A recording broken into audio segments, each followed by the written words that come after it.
Hey everybody, this is a real quick video in case you have a Klipsch RSB-14 soundbar and you need to do a hard reset to the factory default settings on it.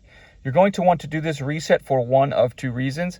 The first one is troubleshooting in case this soundbar is not working for some reason, like it's not connecting to your Bluetooth device, or it's not syncing or pairing to Bluetooth, or it's not responding. Anything like that can very often be fixed with a factory reset.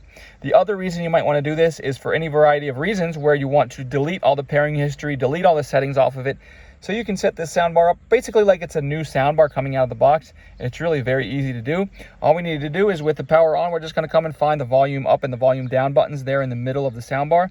You're just going to press and hold them, and just hold both of those buttons simultaneously for several seconds until you see all of the lights on the soundbar turn off.